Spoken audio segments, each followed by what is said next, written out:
बिस्मिल्लाहिर्रहमानिर्रहीम। अस्सलाम वालेकुम। आप देख रहे हैं हालात। मैं हूं सईद चौधरी। सऊदी अरब के साथ कशीदगी के बाद यूएई की मुश्किलात में इजाफा हो रहा है और लग ये रहा है कि सऊदी अरब यूएई का नातका बंद करने पे तुला हुआ है। इस मौके पे पाकिस्तान के किरदार की और पाकिस्तान की अहमियत जो है वो बढ़ गई है और ये जो यूएई वाले हैं ये एक तरह से अब प्रॉक्सी प्रॉक्सी खेलना शुरू हो गए हैं। इसराइल की प्रॉक्सी के तौर पे इनकी कुछ सरगर्मियां हैं, वो सामने आई हैं, वो आपके साथ शेयर करेंगे।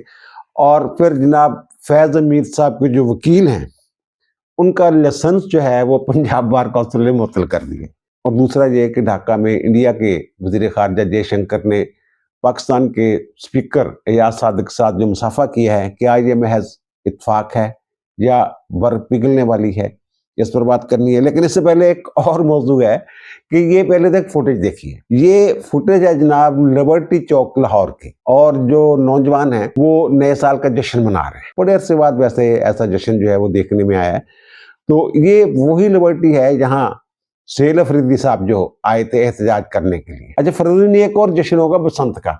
ये कह रहे हैं कि जनाब जो ये बसंत जो पतंगे उड़ेंगी ना, उस वक्त देखिएगा आप कि जनाब जो पीटीआई वाले हैं वो जनाब इमरान खान की तस्वीरों वाले जनाब पतंग उड़ेंगे और जनाब उसके ऊपर कैदी नंबर 804 लिखा हुआ होगा।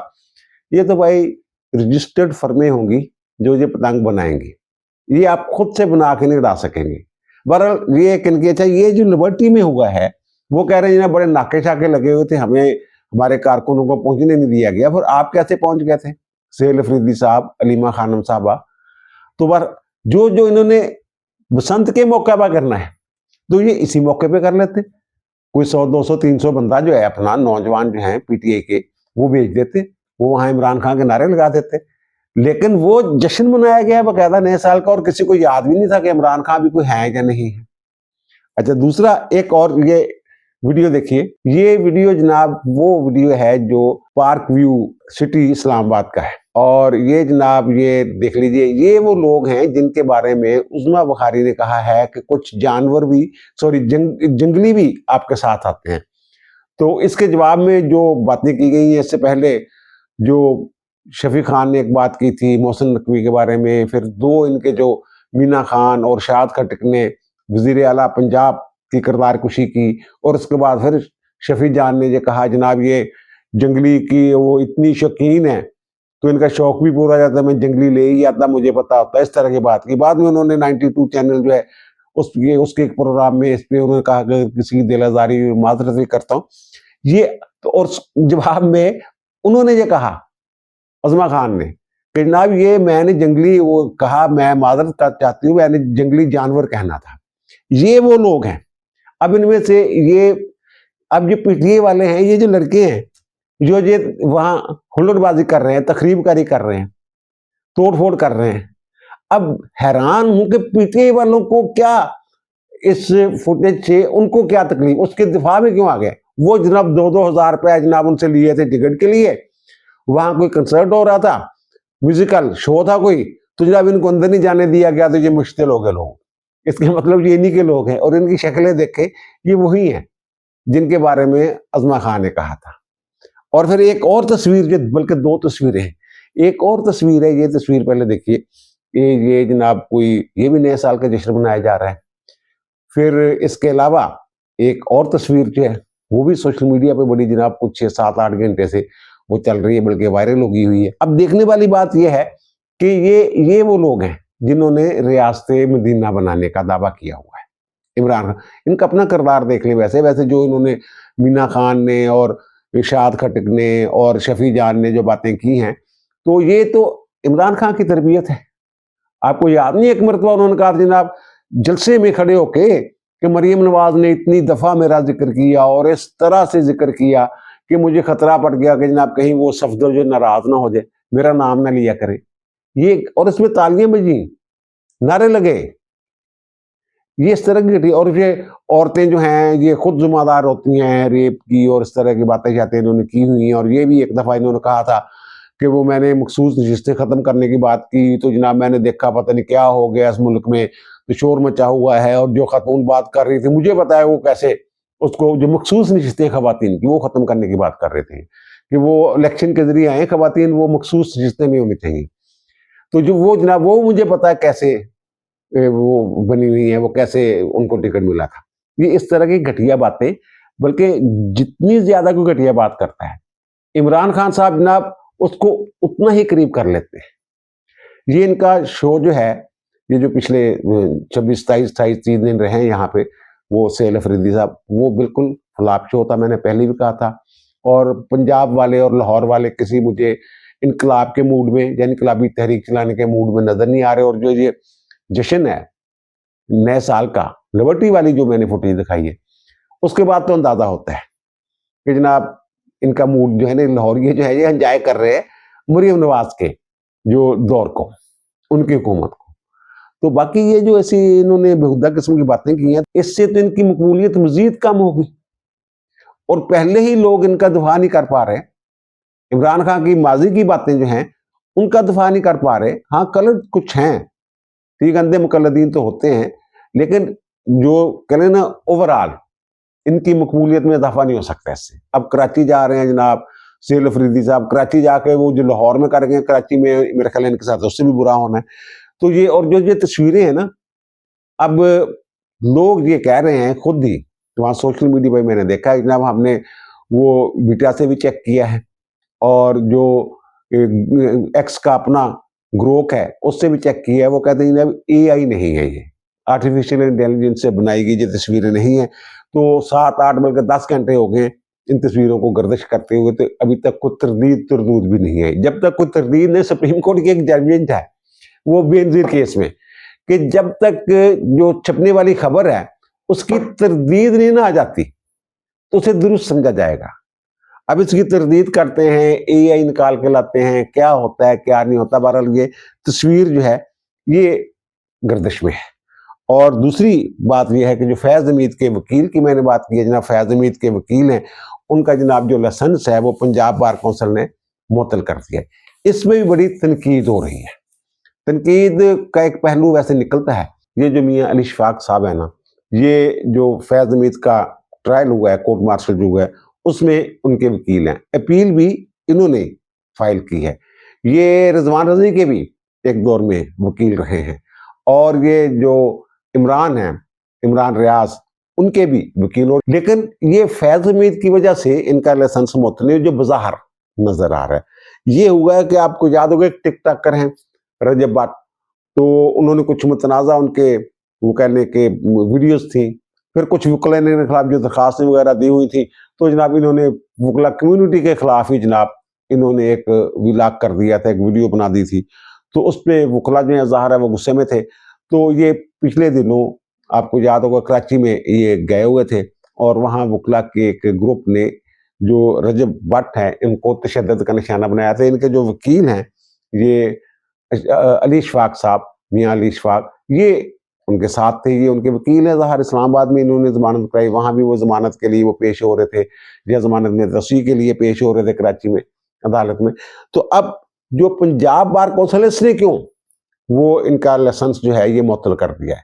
ये पंजाब बार कौंसिल की एग्जीक्यूटिव कमेटी में ये मामला है, और वो जो कह रहे हैं, वो ये कह रहे हैं कि जनाब 31 दिसंबर को हमें कराची बार एसोसिएशन है उसके सदर और सेक्रेटरी का एक खत मसूल हुआ है, और उसमें उन्होंने जनाब हमारी तवज्जो इस वीडियो की तरफ और अली शफाक के किरदार की तरफ उन्होंने दिलवाई है। तो इसलिए जनाब हम इनका लाइसेंस जो है ये मुअत्तल कर रहे हैं, और मामला जो है मुस्तकिल तौर पर इनका लाइसेंस मनसूख करने के लिए मामला जो डिसिप्लिनरी कमेटी को भेज रहे हैं। ये है, और इसके बाद ये वकालत तो कर नहीं सकते जब तक इनका लाइसेंस बहाल नहीं हो जाता, उस वक्त तक ये बतौर वकील पेश नहीं हो सकते, ये लोअर कोर्ट्स में ना हाई कोर्ट्स में। और मेरा ख्याल है कि सुप्रीम कोर्ट के इनके पास लाइसेंस ही नहीं है। अब वो जो कहते हैं ना, असल में हुआ ये कि जब उसके रजब भट्ट के ऊपर तशद्दुद किया गया, उसकी शर्ट शूट फाड़ी गई, तो ये मियाँ साहब ने एक तो बयान दिया वकला के खिलाफ, और दूसरा मुकदमा दर्ज करवा दिया। अब जो कानून ज़वाबत है इनके, जो कोड ऑफ कंडक्ट है, वो कहते हैं वकील फरीक नहीं बन सकता, एक बात। लेकिन कराची वालों ने जो खत लिखा है वो ये कहते हैं कि जनाब हमने इन पे, वहाँ वही हड़ताल थी किसी वजह से, तो हमने इनको रोका कि जनाब आप अदालत में पेश ना हो। तो बजाय इसके कि जनाब ये हड़ताल का हमारी जो काल थी उसका ऑनर करते, ये जनाब इन्होंने उसकी खिलाफवर्जी की और बयान दिया, और जिससे वकला के दरमियान दो धड़े बन गए और इंतशार पैदा हो गया।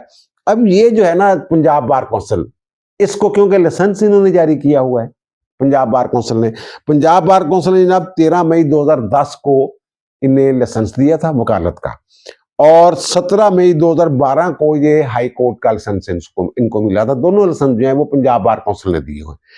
अब जो पंजाब बार कौंसिल वाले हैं वो ये कहते हैं कि Punjab Pakistan legal practitioners and bar council rule जो हैं 1976 के, उनका जो रूल है 134 और 175 ए, वो ये कहता है कि जनाब जो वकील है उसने पेशा वाराना तर्ज अमल और आदाब की खिलाफ वर्जी नहीं करनी होती, जबकि ये वो कहते हैं कि मियाँ अली इशफाक ने ये इन रूल्स की खिलाफ वर्जी की है। इसको पेशा वाराना बदयांती हम समझते हैं, वादी नज़र में मिसकंडक्ट है, इसलिए इनका लाइसेंस जो है ये इनके खिलाफ तदीबी कार्रवाई कर रहे हैं और इनका लाइसेंस जो है मुअत्तल किया जा रहा है, और हतमी लाइसेंस मुकम्मल तौर पर मनसूख करवाने के लिए वो कह रहे हैं जनाब हम ये भेज रहे हैं डिसिप्लिनरी कमेटी को। ये है इशू जनाब इसका।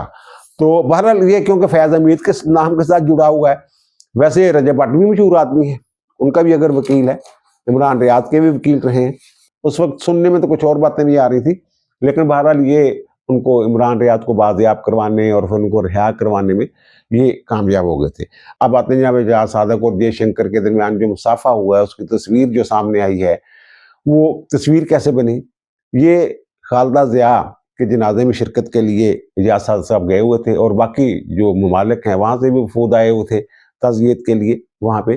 तो अब एजाज सादक साहब ये कह रहे हैं, वो कहना है उनका कि वहाँ उन्होंने एक वेटिंग रूम बनाया हुआ था, मैं और जो हमारा अमला है सफारती अमला हाई कमिश्नर समेत वहाँ गए हैं, बाकी वहाँ पे नेपाल का वफद भी बैठा हुआ था, श्रीलंका का भी था, भूटान का भी था, यानी कि सार्क ममालिक के लोग जो थे वो उस हाल में मौजूद थे। सबके साथ हेलो करके हम बैठ के पीछे जाके वो कहते हैं, तो फिर वो कहते हैं कि अचानक जयशंकर साहब जो हैं ये अंदर दाखिल होते हैं।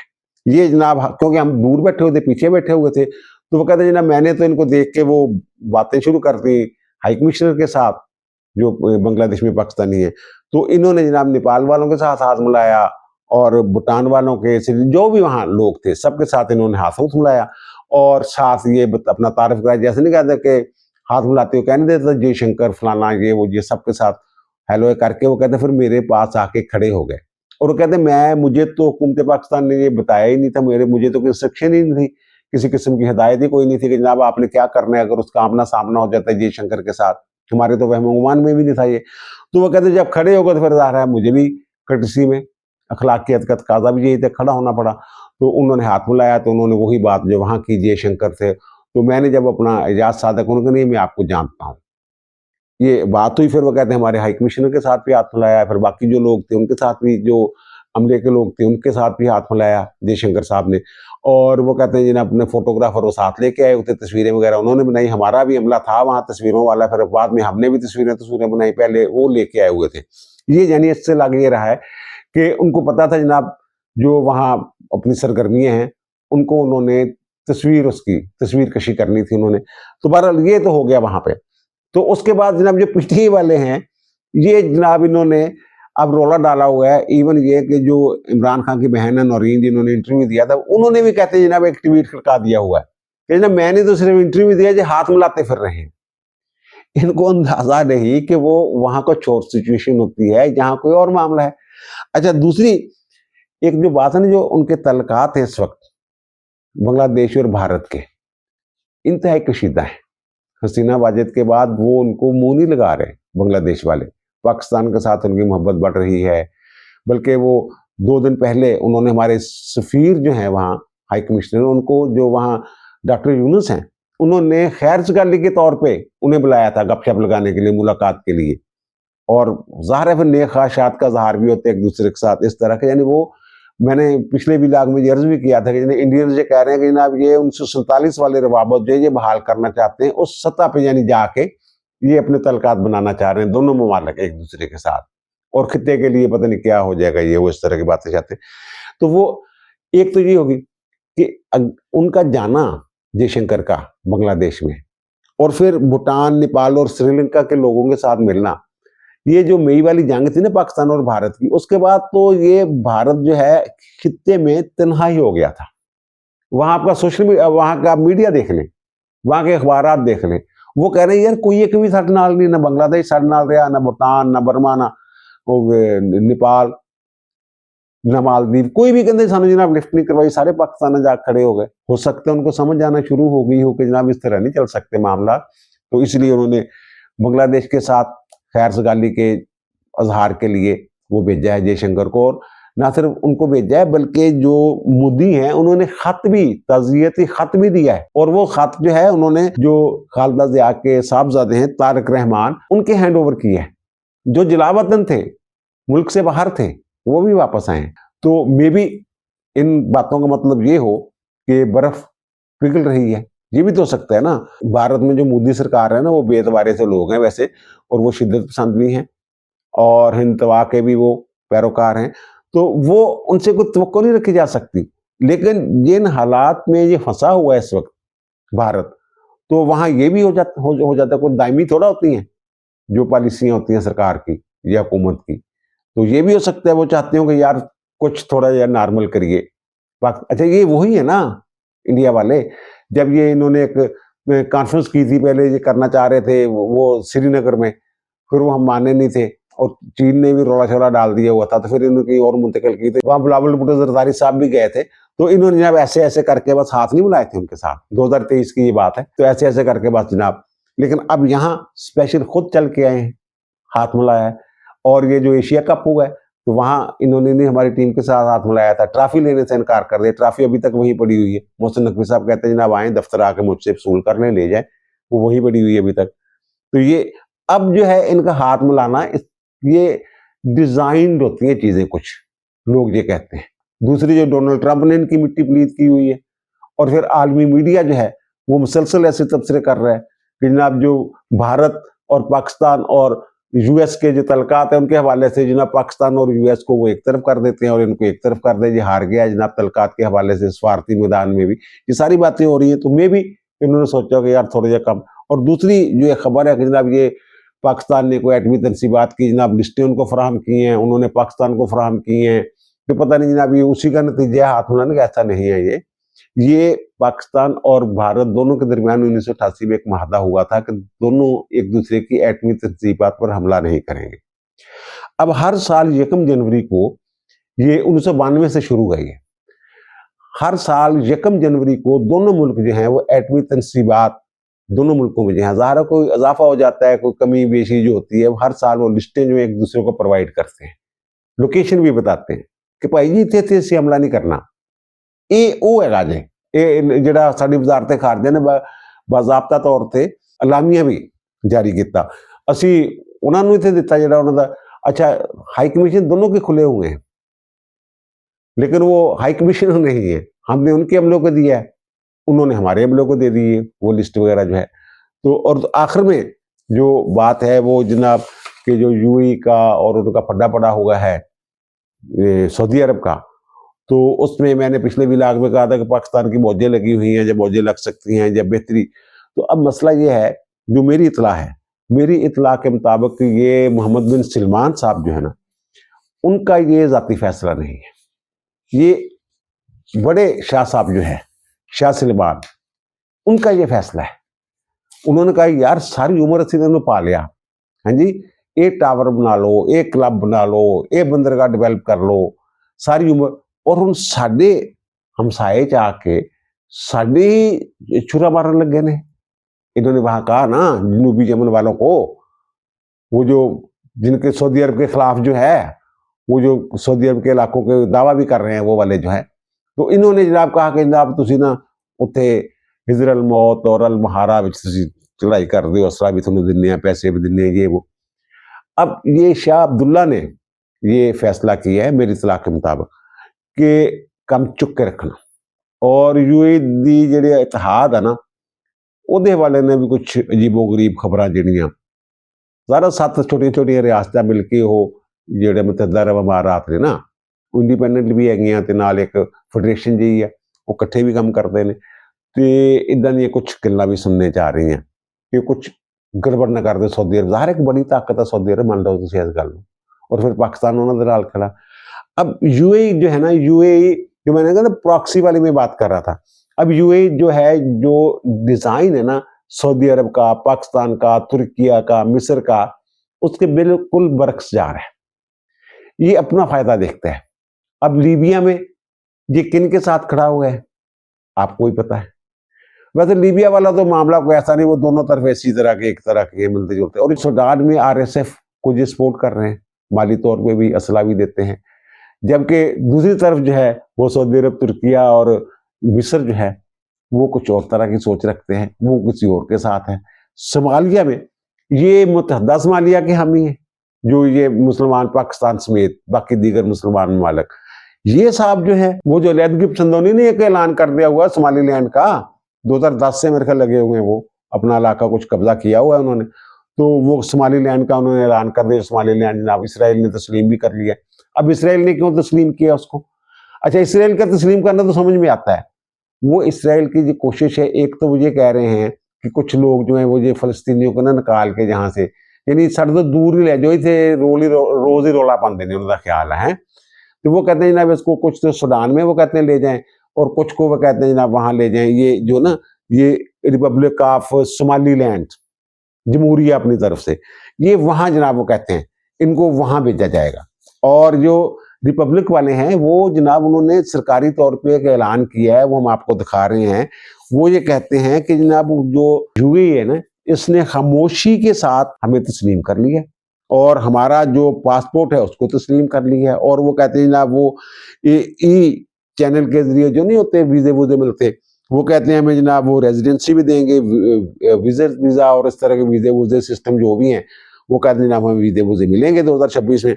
लेकिन जो सोमालिया है असली वाली, जिसके हम हामी हैं और जिसका सऊदी अरब हामी है, वो कह रहे हैं उसके जो वीज़े हैं ना, टूरिस्ट वीज़े और वर्क परमिट, ये वो सारा जनाब वो कहते हैं बैन कर दिया है। जब बैन करने जा रहा है ये यूएई, ये इस हद तक कन्फ्लिक्ट ऑफ इंटरेस्ट है। ये फिर जो ज़ाहिर एक नया शहर बसा रहा है इसी तरह का, जैसे दुबई है या यूएई के कुछ ममालिक में है, तो वो उसको भी इनको तकलीफ है, ग्वादर की भी तकलीफ है। ग्वादर में भी इन्होंने जो नवाज शरीफ हुकूमत है ये गिराने में जो एक आलमी ताकतें थी, उनमें ये भी इनका पूरा किरदार था, बड़े डाकू डॉक्यूमेंट काट कूट के दिन जैसी। अब सऊदी अरब में जो 24 घंटे के अंदर निकल जाने के लिए इनको कहा था जनाब, ये निकलना शुरू हो गए हुए हैं। और जनाब इनकी जो प्रवासी थी यमन, अच्छा अब ये इनका ना हर जगह, सूडान में जिनको ये सपोर्ट कर रहे हैं, वहाँ सोना जो निकलता है वो जनाब काबू किए जा रहे हैं, अकाउंट जनाब अपने बैंकों में खुलवा रहे हैं उनके। अब वहाँ ये हम एक नक्शा दिखा रहे हैं, ये बड़ा अहम एक इलाका है स्कोत्रा, अंग्रेजी में स्कोट्रा कहते होंगे। ये जो है ये यमन का एक जजीरा है और बड़ा ही खूबसूरत जजीरा है, जैसे मालदीव टाइप आप कह सकते हैं, आप उसी टाइप। और वो कहते हैं देखने के लायक है और बड़ी टूरिस्ट जो है टूरिज्म के हवाले से जनाब वो मशहूर इलाका है, उस इलाके लोग जाना चाहते हैं, वहां देखना चाहते हैं। तो वो जनाब इन्होंने वहां कब्जा किया हुआ था। ये जब सऊदी अरब के साथ इत्तेहाद वाले जो थे ना, ये उस वक्त वहां इन्होंने कब्जा किया हुआ। तो किया क्या कब्जा करके, एक तो वहां बेस बना ली अपनी, और दूसरा जनाब इन्होंने वहां जो टूरिज्म है पूरी अपने कंट्रोल में कर ली। यानी कि सिर्फ दो जो एयरलाइंस हैं, एमिरेट्स और इत्तेहाद एयरलाइन, इनके अलावा किसी को वहां जाने की इजाजत ही नहीं थी जनाब। होटल इनके और टूरिज्म से व्यवस्था जितने भी दीगर शोबे होते हैं, इवन ये कि जो ट्रैवलिंग के लिए गाड़ियां शाड़ियां, वैन, कारें शारें, ये सारे पैसे ये अपने इकट्ठे करके ले जा रहे थे। अब वो जो है ना जो स्कोट्रा है, ये नक्शा एक दफा फिर देख लें आप, इसमें ये सोमालिया से ज्यादा करीब है, यमन से दूर है। नक्शा देखें आप, तो ये सारे मामला जो थे, अब स्कोट्रा जो है ये भी छोड़ के भाग रहे हैं। वैसे इन्होंने जो एयरलाइंस हैं जो मैंने कहा है कि इत्तेहाद और ये इनकी जो परवाज़ें परवज़ें इन्होंने मुअत्तल कर दी हैं। अब पता नहीं कितने दिन मुअत्तल रहते हैं, वो जाते हैं खाली जहाज जाते हैं, बंदे बुंदे जो चीज़ें चूज़ें सामान समेट समूट के जो आना होता है उसमें ले आते हैं। तो ये अब वो खाली हो गया। अब वो खाली हो गया तो वहाँ अगर सऊदी अरब जाके बैठ जाता है, या जो इत्तेहादी हैं सऊदी अरब के, जो इत्तेहाद एक बनाया हुआ था इन्होंने, जो मदद कर रहा है यमन वालों की, दूसरे यमन वालों की, तो वो अगर उस जजीरे पे जाकर, ज़ाहिर है खाली कर रहे हैं, तो वो वहां जाके बैठ जाते हैं। तो ये सोमालिया के हवाले से भी बड़ी अहम ये जगह है, स्ट्रेटेजिक अहमियत है इसकी। तो दूसरा जो मैं जिक्र कर रहा हूँ कि पाकिस्तान के किरदार की, तो ये पाकिस्तान ने इनसे मुलाकात की थी मोहम्मद बिन ज़ायद अल नहयान से रहीम यार खां में। तो उसके बाद जनाब इनका वो, उससे पहले इनकी वज़ीर ख़ारिजा के साथ भी बात हुई थी, सऊदी अरब के वज़ीर ख़ारिजा की और हमारे वज़ीर ख़ारिजा की। फिर जनाब जो है हमने उसके बाद, उस मुलाकात के बाद जो रहीम यार खां वाली थी, उसके बाद जनाब हमने एक वजारत ख़ारिजा ने एक, तो उससे तासर ये मिलता है कि शायद असी दोनों पासे दोनों कश्तियां सवार हो गए हैं। ये तासर खत्म करना जरूरी सी, क्योंकि असी ते ਉਹਦੇ ਨਾਲ ਦਿਫਾਈ ਮਾਰ ਦੇਗਾ ਸਾਡਾ सऊदी अरब ਨਾਲ। अगर जंग लग जाती है सानू ते ਉਹਦੇ ਨਾਲ खड़ा होना पैना जाके। सऊदी अरब ने, हमने फिर जनाब एक जारी किया बयान हमारी वजारत ख़ारिजा ने, उसमें उन्होंने तशवीश का इज़हार किया कि यमन में जो तशद्दुद दोबारा शुरू हो गया है। और फिर जनाब वो उन्होंने जो बात की, उन्होंने ये कहा कि जनाब पाकिस्तान सऊदी अरब के साथ मुकम्मल इज़हार यकजहती करता है, यानी असी भाई वो गल आ साडी जिहड़ी सऊदी अरब दी है, यूए वाली गल नहीं हैगी साडी, वो गल है जिहड़ी सऊदी अरब कहंदा। अच्छा, फिर वहां के जो अखबारात है ना, उन्होंने उसको जनाब ब्रेकिंग न्यूज के तौर पे, यानी वज़ीर आज़म का जो टेलीफोन है मोहम्मद बिन सलमान को, और जो हमारी वजारत ख़ारिजा का ये बयान है, एलामिया है, दोनों को वहां के अखबारात, आप वहां का मीडिया देख लें, गूगल कर लें, तो उन्होंने पहले नंबर पे रखा है इस बात को जनाब। यानी एक ऐसा कह लें कि जैसे पाकिस्तान की मदद को अमेरिका आ गया हो, या चीन ने कोई ऐसा बयान दे दिया हो पाकिस्तान और जो कशीदगी के दौरान होते हैं, यानी कि एक बड़ी ताकत जो है, ब्रदर ताकत, वो वाला। तो अब इन हालात में जो मुझे ये लग रहा है ना कि यूए के लिए मुश्किलात जो बढ़ेंगी। सऊदी अरब वाले ਜਿਹੜੇ ਉਹ ਵੀ ਬੱਦੂ ਨੇ, ਉਹ ਆਪਣੀ ਤਰ੍ਹਾਂ ਦੇ ਬੱਦੂ ਨੇ, ਇਹ ਜ਼ਰਾ ਹੈਗੇ ਨੇ, ਲੇਕਿਨ ਇਹਨਾਂ ਦੇ ਵਿਚਾਰੇ ਚ ਇੰਨੀ ਸਖਤ ਨਹੀਂ ਹੈਗੀ यूए वाले ने। प्रॉक्सी के तौर पर काम शाम करते, चाला चोला बड़ियां चलते हैं, एक विजडम जिहड़ा हुंदा सहराई, वो तो इन्हां च है, और उसी विजडम का नतीजा है कि इन्होंने फौरी तौर पर यार इन्होंने सऊदी अरब ने फंडा नहीं ठीक है, उन्हें सानू कह भी दिता ब्रदर यूए ते फौजा फौजा कढ़िए तो बाद देखांगे। अब वो सऊदी अरब मेरे ख्याल जो किड़ कहते ना किन्ना छुतर, वो वाला हिसाब उन्होंने हुंदा, उन्होंने छेती इन्हों माफ नहीं करना। हालात मामूल ते उहदे विच पाकिस्तान एक मौसर किरदार अदा कर सकता यूए और सऊदी अरब के दरमियान के जान दो भाई जान ये वो, ये यूए वाले लचक दिखाने के लिए तैयार है। इन्होंने तो आलमी सतह पे हजीमत उठाई है ना, देख रही है ना सबने कि जनाब उन्होंने कहा निकलो, कहते निकल जाने जनाब, माड़े बंदे की जिहड़ी गल हुंदी है वो काम। लेकिन खतरा ये है कि सऊदी अरब कुछ और काम ना कर दे, जैसे मैंने ये कहा कि ये जो रियासतों का इत्तेहाद है वहां कोई गड़बड़ ना कर दे, वो उसको बचाने के लिए पाकिस्तान एक किरदार अदा कर सकता है इन रियासतों के साथ, दोस्ताना बरादराना जो भी आप कह लें। और उसके नतीजे में फिर हम जो है, जैसे अभी माहदा हुआ है 1 अरब का, वो उन्होंने फौजी फाउंडेशन के वो शेयर्स वगैरह खरीदने हैं, जो हिस्सा डालना है अपना, तो इस तरह कुछ और मामला भी हो सकते हैं, कुछ और भी हो सकता है। और सऊदी अरब के साथ भी, इनके साथ भी अगर हम इनके तलकात जो है दोबारा बहाली में अपना किरदार अदा करते हैं, तो फिर साढ़े जनाब को बल्ले बल्ले ही होएगी ना, वो फायदा ही होएगा ना। हूँ तो वैसे हूँ जो भी फायदे की गल सोचते हैं, पैसे जेब जाते रहे हैं कि यार को पैसे आ जाए, 4 किसी पासों को सरमायाकारी हो जाए, कोशिश तो करते पे ने, लगे हुए ने, असले दी मंडियां भी लभ लिया हुई ने। 9 अरब के जिहड़े इन्होंने माहदे किए ने पिछले साल 2025 च मुख्तलिफ मुल्कों के नाल, त्यारे श्यारे टैंक शैंक ये वो अल खालद और पता नहीं केड़े केड़े। अब दीजिए मुझे इजाजत, नहीं, दोबारा मुलाकात होगी नए भी इलाके के साथ। अल्लाह ताला आप पर, मुझ पर, हम सब पर मेहरबान रहे। अल्लाह हाफिज।